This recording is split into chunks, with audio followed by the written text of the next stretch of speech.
Morning to all. Today I have to take the short topic but important aspect for the clinical forensic, the trace evidences. Particularly, it is more helpful in practical and crime scene investigation and police investigating authorities. So that is the trace evidences. In trace evidences, there are so many trace evidences you can see at the crime scene. But most important is the blood, saliva, and many other evidences. And in particular, sexual assault cases, there is a semen analysis. That is also important in the investigation. So let's take the three important trace evidences. So first is blood. So first, the blood is as a evidence to do when you first get a blood stain as evidence. So what not to do or what to do for the taking of the blood sample when you see first time. So first of all, allow the stain to dry, not at a room temperature, not heat.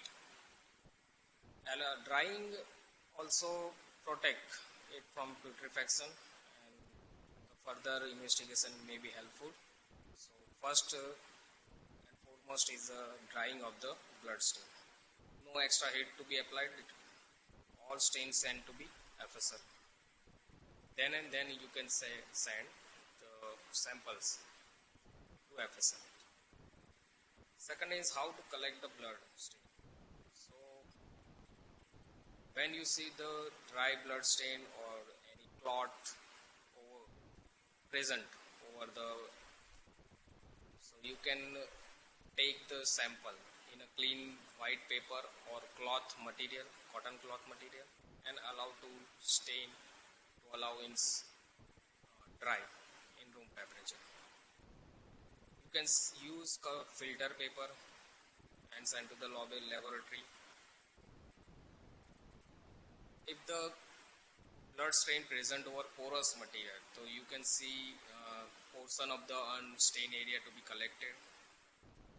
If object is non-porous, you can take the sample by scraping or in a glass container or anything. If stains are on cloths, you can scrap it off or cut the part of cloth and send it to the FSL. Preservation of blood stain is airtight container and polythene bag to be avoided. Each garment should be wrapped separately after drying. Contact of two stains to be prevented. You can mark the clothes at stain present areas. Then drying, wrap the object in plain paper bag, put it in a paper bag. Small objects and whole. Large object cover with paper and tap down and scrap it off with a knife. When you use blood pool, so collect with a gauze pad or cotton material and let it dry, and then send it to the FSL. So what are the other substances which look like a blood stain by color or smell, anything else? So first is rusty stains. These are resembling the dry blood stains, particularly present over metal objects, knife or steel weapons.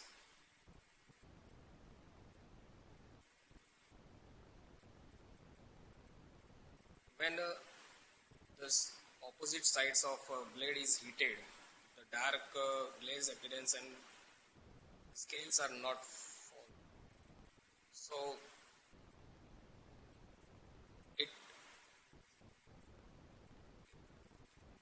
rusty stains are not stiffen the clothes, where the blood stains sometimes it stiffens the cloth after drying. They are soluble in hydrochloric acid and they are positive for iron test. So these are the rusty stains. Some synthetic dye stains, they give the nitric with a yellow color with nitric acid, and they're restored by some strong alkali. The restoration of color may be seen. Some mineral stains, oxides of iron, lead, red sulfide of mercury, they also gives the blood-like stain. Vegetable stains, the certain fruits, mulberry, gooseberry, jambuns, produce stain resembling the blood. On microscopic examining vegetable cells, detritus are seen. Henna, ketchup, pan juice, tobacco, etc. also produce stain resembling the blood. Most of them contain tannin, so you can add the ferric chloride drop and you see the black color. So that is rule out the vegetable stains. Some other stains like grease stains, resin, star, peach on the dark fabrics may resemble the old blood stains. The taste for bloods are found to be negative here. Once you rule out the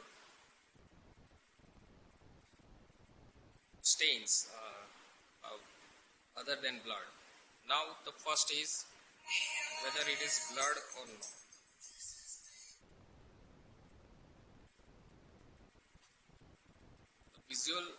First is a visual examination, gross examination of blood. Second is whether it is blood. If blood, then confirm it, and then it is blood, then whether it is human or any other origin, animal. If human, then what are the source of blood, like a person, which body part, which areas of blood. These are the questions when you follow the blood stream. So for blood, whether it is blood or not, the two types of tests are available. These are the presumptive test and confirmatory test. Presumptive tests are sensitive but low specific, whereas confirmatory tests are highly specific but low sensitive. So chance of false positive is more common in presumptive test, and chance of false negative is more common in confirmatory test. In presumptive test, we use color test or luminance test. In confirmatory, there are so many microcrystal tests, spectroscopy test, and microscopy. We have to confirm. So first, presumptive test. So in presumptive test, color test is based on principle that hemoglobin of blood contain peroxidase activity. So nascent oxygen when react with hydrogen peroxide, the hemoglobin release the nascent oxygen which react with reagent and gives the color. This is the basic principle of color test. So you can see the color changes of the test. So what are the color tests? Color test is false positive, and chances of false positive is there because of the reaction with other than blood, chemical oxidants present in stains, some plant tissues like horseradish, it gives also false positive, and any other material, animal material when contaminated with blood, that gives the false positive test. False negative test is when very low blood dilution and contaminated with reducing agents like detergent, food, ascorbic acid. This gives a false negative color test. So what are the color tests? First is benzidine test, phenolphthalein test, and orthotolidine test. You all know benzidine test gives the blue color, B for B, phenolphthalein, P for pink color. That is also Kastle-Meyer's test, and benzidine test is also called as a Adler's test. And orthotolidine gives a blue color. One more, the luminance test, like by luminol spray or UV light. It is also more useful when washed blood stain were suspect. At that time, the luminol spray or ultraviolet light emission is more useful. So First is benzidine test. In benzidine test, the reagent is freshly prepared at the 10% benzidine solution in glacial acetic acid. Then you put the drop, and the positive reaction indicate the immediate production of blue color. That gives a benzidine test. Advantages of benzidine is very sensitive, and after test, tested material can be utilized for confirmatory microscopy test. Weakly positive with pus saliva bacteria like B. coli, that is the disadvantage of benzidine test. Second one is phenolphthalein test or Kessel-Meyer test. Reagent is reduced phenolphthalein. It gives a pink color, that is positive. Advantage is very sensitive and false positive with copper, that is the disadvantage. Orthotoluidine test. The reagent is 4% orthotoluidine in ethanol with glacial acetic and distilled water. After putting the solution and hydrogen peroxide, the blue or green color produced by this test gives a positive test, orthotoluidine test. Luminal test. Luminal test is by mixing the 3-amino ophthalene hydrazine, potassium carbonate, hydrogen peroxide and 1 liter distilled water. This mixture is spread over the stain area or more larger area. The advantage of this is single attempt. Suspected large area can be tested. But disadvantage is it is soil the stain and it may not be used for subsequent confirmatory examination. So very short time you can visible, like 30 seconds, you can visualize the luminal color changes and it will be lost. Now the blood is confirmed by microcrystal test like Teichmann's test, Takayama's test. In Teichmann's test, the Hamin crystal test, it is also called. Brown color rhomboid crystals are seen. And in Takayama's test, the pink feathery crystals like hemochromogen is present. Second is absorption spectroscopy to find out recent or old stain, most reliable and most confirmatory. Third one is microscopy. You can visualize the RBC shape, color into the direct microscope. So human having the circular, concave and non-nucleated RBCs, while animal having oval, biconvex, nucleated RBCs. So these are the confirmation of blood. Now, when blood is confirmed, then whether it is human or not. So there are so many tests available, immunological, enzymatic and DNA. In immunological, that is most known test is precipitin test, single diffusion assay, double diffusion assay, antiglobulin consumption test, crossed over immunoelectrophoresis. These are the immunological tests that gives whether the blood is human or not. Then after confirming the blood is human, then what is the blood group? We know already there are so many antigen antibody tests like absorption inhibition, absorption elution, mixed agglutination, lattice crust method. This gives a blood group for the purpose of blood group. And sometimes what other information can be derived from the blood. So which part of the body, age of the blood stain, antemortem or postmortem. If antemortem blood loss, then it due to fibrin activity, it scrap, and in postmortem it disintegrate. Scene of crime matching identity by DNA. Next is seminal stain. So normal volume of seminal sample is 2 to 6 ml. It is white, viscous, sticky and having specific odor. There are 60 to 150 million sperm per ml, and from it 90% are motile. The sperm motility is present, you can see in vagina for 6 to 12 hours, and in uterus it is for 3 to 5 days. Seminal vesicle and prostate secretes the choline and spermine and acid phosphatase enzyme.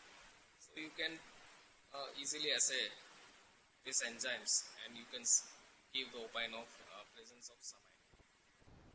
So first, seminal stain examination is physical examination, chemical test, enzymatic study, antigen test, and microscopy. So in physical examination on cloth with dry seminal stain, it looks like grayish white yellow color, starchy, regular in outline, having specific odor. On ultraviolet emission, bluish white color you can see due to particularly choline. Starch, vaginal and nasal secretion also gives false positive fluorescence test. Chemical tests are fluorescence test and Barberio test. Fluorescence test gives a rhomboid crystal brown color due to presence of choline, and in Barberio test you can see the yellow color needle shaped crystals, that is due to spermine. In enzymatic state, acid phosphatase qualitative test and 340 to 360 Bodens units per ml gives a positive for presence of sperm. Creatine phosphokinase 660 international unit per ml, it gives the detect even after 6 months of old stain. So you can use this test for older stain. Fourth one is antigen test. Positive also in azoospermic semen specific to human semen, prostatic specific antigen P30, MAB4E6 test, seminal vesicle specific antigen test, seminogelins, sperm specific LDH. These are the antigen tests. So very confirmatory for the seminal stain. Fifth one is microscopy. One intake sperm is confirmatory. There are so many stains for this microscopy, like Christmas tree stain, Jimsa stain, Papanicolaou stain, beach test. Stain, you can also detect precipitin test, blood grouping. You can also measure blood grouping from the seminal stain due to secretors, and you also detect evaluate DNA of the seminal stain. Third one is saliva. Saliva is a thin, colorless, mucoid liquid, little tenacious, without characteristic smells. On microscopic examination, large squamous epithelial cells of buccal mucosa. Salivary stains is also detected by chemical examination, like reagents and material are used, like starch solution, grams iodine, porcelain tile, incubator. The drop of sample plus starch plus incubate it at 37 degrees Celsius for half an hour, plus after incubation a drop of grams iodine, no bluish discoloration is seen. That is a positive for saliva. So what are the medico-legal importance of saliva? Can be differentiated from other stains by simple test. Buccal mucosa cells sex can be determined by Barr bodies. Blood grouping also can be determined from the saliva, and some poisoning can be also be detected by saliva.